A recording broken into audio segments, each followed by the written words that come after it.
संगीत बहार पर आप सभी का हार्दिक स्वागत है। एक पचरा पेश कर रही हूँ। माता रानी सभी देवी देवताओं सभी देवियों को लाल फूल पसंद है, अड़हुल का, वो भी अड़हुल का। और क्या माँ को क्या क्या पसंद है, आइए उसका विवरण देती हूँ। कैसे?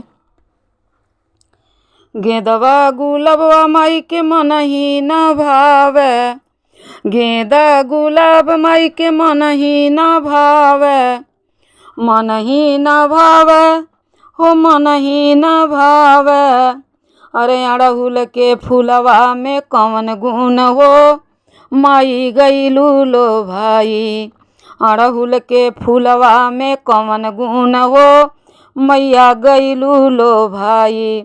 गईलू लो भाई माई गईलू लो भाई। अड़हुल के फूलवा में कौन गुण हो, मैया गईलू लो भाई। अमवा महुआ माई के मन ही न भावे, अमवा महुआ माई के मन ही न भावे, मन ही न भावे हो मन ही न भावे। अमवा महुआ माई के मन ही न भावे। अरे निमिया के गछिया में कौन गुण हो, मैया गईलू लो भाई। निमिया के गछिया में कौन गुण हो, माई गईलू लो भाई।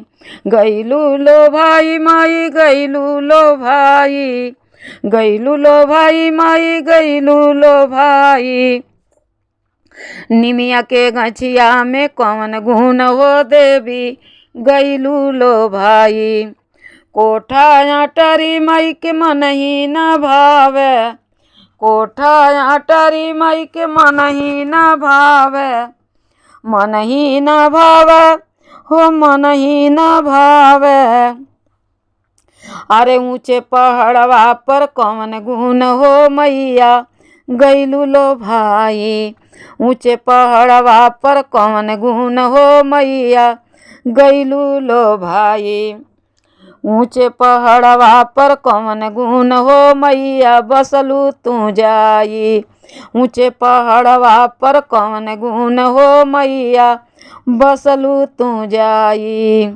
बसलू तू जाई मैया बसलू तू जाई। ऊंचे पहाड़वा पर कौन गुण हो, मैया बसलू तू जाई। कवनो कलर माई के मन ही न भावे, कवनो कलर माई के मन ही न भावे, मन ही न भावे हो मन ही न भावे, मन ही न भावे माई मन ही न भावे। अरे लाली चुनरिया में कौन गुण हो, मैया गईलू लो भाई। ललकी चुनरिया में कौन गुण हो, देवी गईलू लो भाई। ललकी चुनरिया में कौन गुण हो, दुर्गा गईलू लो भाई। ललकी चुनरिया में कौन गुण हो, शीतला गईलू लो भाई। गईलू लो भाई माई गईलू लो भाई। ललकी चुनरिया में कौन गुण हो, शीतला गईलू लो भाई।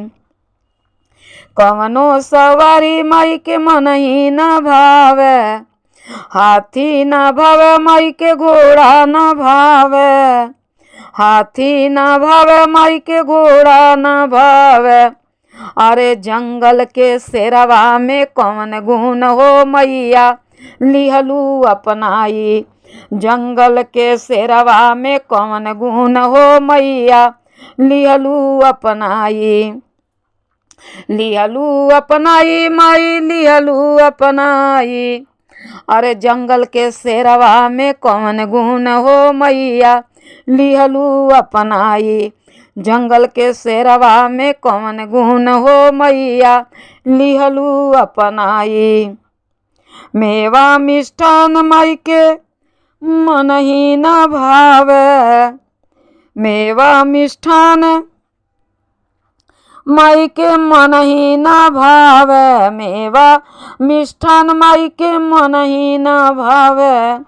मन ही ना भावे माई के मन ही ना भावे। अरे धरिया कपूरवा में कौन गुण हो काली गईलू लो भाई।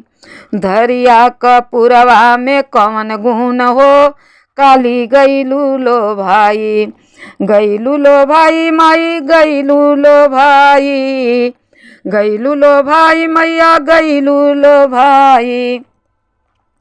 अरे धरिया कपूरवा में कौन गुण हो काली गईलू लो भाई।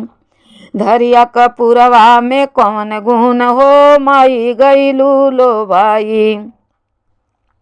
कौनो व्यंजन माई के मन ही न भावे। 56 भोग माई के मन ही न भावे।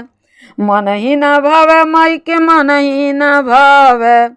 56 भोग माई के मन ही न भावे। कौनो व्यंजन माई के मन ही न भावे। अरे हलवा पूड़ी में कौन स्वाद हो माई गईलू लो भाई। हलवा पूड़ी में मैया कौन स्वाद हो मैया गईलू लो भाई। हलवा पूड़ी में माई कौन स्वाद हो माई गईलू लो भाई। धन्यवाद। ये माँ का गाना कैसा लगा कमेंट बॉक्स में ज़रूर बताइएगा। लाइक कीजिएगा, सब्सक्राइब कीजिएगा। धन्यवाद।